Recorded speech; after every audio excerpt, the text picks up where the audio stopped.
सबकी हो, ये ना लगे कि हम ही इसको चला रहे हैं। It should be a collective Endeavour of everybody, चाहे उसमें आपके स्टेक होल्डर्स लोग हैं, चाहे आपके कॉर्पोरेट यहाँ के जो इंडस्ट्रीज़ है उनको भी हम इसमें इन्वॉल्व करने का प्रयास करेंगे। तो ये सब चीज़ें हैं जिस पर थोड़ा सा मैं आपका डिस्कशन भी चाह रहा था, आपका फीडबैक चाह रहा था। तो आज पहली बैठक है और इसको हम बहुत लंबा भी ना खींचे, क्योंकि मोटे मोटे जो पॉइंट्स हैं जो मैंने कहे हैं, इसके अलावा भी अगर आप अपनी बात को रखना चाहते हैं तो ब्रीफ में आपके जो 2, 3, 4, 5 आपके कंस्ट्रक्टिव पॉइंट्स जो आप रखना चाहते हैं उनको आप इसमें रख सकते हैं। और एक गेम्स की जो है कैटेगराइजेशन अभी भी, क्योंकि मैं नहीं कहूँगा मुझे सारी इसकी अंडरस्टैंड से, आई बिलीव उसमें जो बैठक रेगुलरली ऑनरेबल चीफ मिनिस्टर के अध्यक्षता में होती है वो नहीं हो पाई in the previous government. Anyways, I don't want to get into politics, but the thing is that ये होनी चाहिए।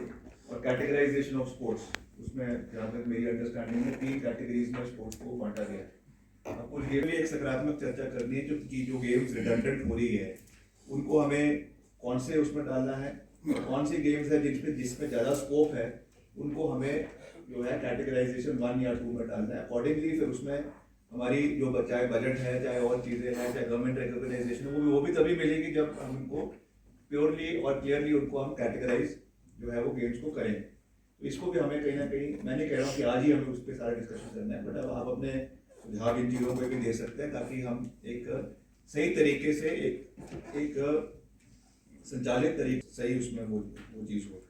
बाकी रूरल गेम्स का मैंने आपको कह ही दिया कि वॉइसेस डिपार्टमेंट का जो खेलो इंडिया हमारे बिलासपुर में है, अब फंड आया है, एक नूरपुर में आया है, बल्कि उसमें भी हमको कितना मैक्सिमाइजेशन और कितना सहयोग चीज़ में अगर हम करते रहेंगे हर चीज़ में, we have to prioritize कि these are the segments where we want the maximum concentration of funds और हेल्प हमको जो है वो इसमें चाहिए, ताकि उस तरीके से हम जो मेरी सोच एक ऐसी है, बाकी आई एम श्योर मैं गलत भी हो सकता हूँ, कि हम उस तरीके से हम उसका प्रयास कर सकते हैं। उसमें आपके कुछ सुझाव है तो उसमें आप जो है वो दे सकते हैं। मगर खेलो India is a very important component, कैसे हमें उस चीज़ में भी आप थोड़ा सा अपना बात कर सकते हैं, बात कर सकते हैं।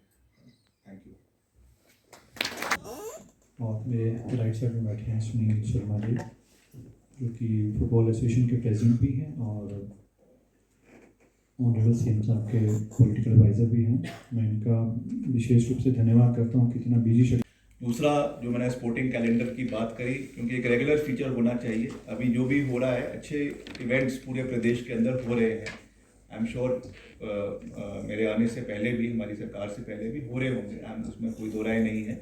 बट मेरा ये एक अपनी पर्सनल बिलीफ भी है और हमने जो अपने डिपार्टमेंट के साथ भी डिस्कस किया कि इसको हमको एक संचालित तरीके से करने की आवश्यकता है। एक जो है एक रोड मैप बनाए, उसमें आप लोग सब स्टेक होल्डर्स हैं, इसीलिए इस बैठक का आयोजन किया गया ताकि आपके उसमें महत्वपूर्ण सुझावों को हम लें, और उसके बाद फिर जब आपके सुझाव उसमें आ जाएंगे then we will go ahead with it, how we have to formalise annual calendar, किस तरीके से उसको डिस्ट्रिक्ट वाइज बांटना है, या किस एरियाज में कौन सी गेम्स को एम्फेसिस देना है। सीजनल वाइज कुछ गेम्स ऐसी होती है, स्नो आपकी चाहे विंटर गेम्स है, कुछ वाटर गेम्स है, कैसे उनको हमको कैटेगराइज करना है in various parts of the state, that also has to be decided. उसके ऊपर भी थोड़ा सा एक जो है एक बात हो सकती है, चिंतन हो सकता है।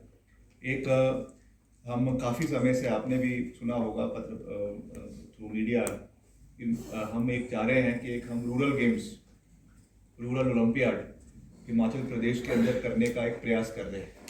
ये आज तक अभी तक इस तरीके का कोई कार्यक्रम जो है वो प्रदेश के अंदर अभी तक नहीं हुआ है, हुआ भी होगा तो वो एक सेग्रीगेटेड तरीके से हुआ है। तो हम चाह रहे हैं कि सारे गेम्स को हम एक उस पर लेकर आए, एक कैलेंडर बनाए और प्रोफेशनल तरीके से उसको जो है प्रदेश के अंदर एक रूरल ओलंपियाड के नाम से उसको हम संचालित करें। उसका एक हम डेट निकालेंगे, तिथि निकालेंगे, और उसको हम चाहते हैं कि हम उसको ब्लॉक लेवल से लेकर डिस्ट्रिक्ट लेवल से लेकर स्टेट लेवल तक इसको हमको नए टैलेंट को निकालने के लिए इस तरीके का एक प्रयास कर रहे हैं। तो हमने एक सोच रखी है, हो सकता है उसमें कुछ हमको एडिशन भी करनी है, कुछ सब्ट्रैक्शन करनी है, दैट जब आपके उसमें सुझाव आएंगे उस तरीके से हम उसको प्लस माइनस जो है वो किया जा सकता है। उसमें अलग अलग गेम्स हैं, पर्टिकुलरली रूरल गेम्स को उसमें हमने बढ़ावा देने का एक प्रयास किया है। और भी कुछ एजेंडाज हैं जिस पे हम चाहते हैं कि एक जो है किस तरीके से इसको अपने जो हमारा YSS डिपार्टमेंट है इसको ऑटोनमस बनाना भी बहुत ज़रूरी है। ऑटोनमस जब मैं बात कर रहा हूँ तो फाइनेंशियली ऑटोनमस बनाना बड़ा महत्वपूर्ण है। और मैं आपको जब अपने परिवार का जो है हिस्सा भी मानता हूँ, स्टेक होल्डर्स हैं आप सब, इसलिए उसमें आपका कंस्ट्रक्टिव जो है सुझाव होने बहुत आवश्यक है। बिकॉज आई बिलीव कि जब भी हमको अगर कोई बड़े इवेंट्स करवाने हैं उसमें कोई दो राय नहीं है कि उसमें हमको फाइनेंशियल इम्प्लीकेशंस भी आती है। And as we understand government से एक लेवल तक ही उसमें हमको जो है वो सहयोग मिल सकता है। तो उस मुझे खुशी है आप सबके साथ जितने हमारे अलग अलग स्पोर्ट्स एसोसिएशंस हैं, अभी हम एक सबके साथ फॉर्मल इंट्रोडक्शन भी ले लेंगे कि कौन कौन से स्पोर्ट्स के आप कौन कौन से एसोसिएशन को रिप्रेजेंट कर रहे हैं। और काफ़ी समय से मैं चाह रहा था कि एक डायरेक्ट इंटरेक्शन सभी जो हमारी स्पोर्टिंग एसोसिएशंस है, ऑर्गेनाइजेशंस है, उनके साथ जो है वो करवाई जा सके। और जब से मैंने इस मंत्रालय का पदभार संभाला है तो हमारा ये प्रयास है कि हम खेलों को प्रदेश के अंदर पूरी मजबूती के साथ आगे लेकर जाए। स्पोर्टिंग एक्टिविटीज़ प्रदेश के अंदर बढ़ाई जाए। एक regular sporting calendar, annual sporting calendar प्रदेश का बनाया जाए, क्योंकि आप लोग सब उसके स्टेक होल्डर्स हैं। जो हमारा डिपार्टमेंट है वो तो केवल एक पीछे से समर्थन देने के लिए है, मगर वो जो एसोसिएशंस है, जो आपकी ऑलरेडी ऑर्गेनाइजेशंस बनी हुई है, ये उनका दायित्व बनता है कि वो सही तरीके से इन गेम्स को जो है वो प्रदेश के अंदर ऑर्गेनाइज करवाए।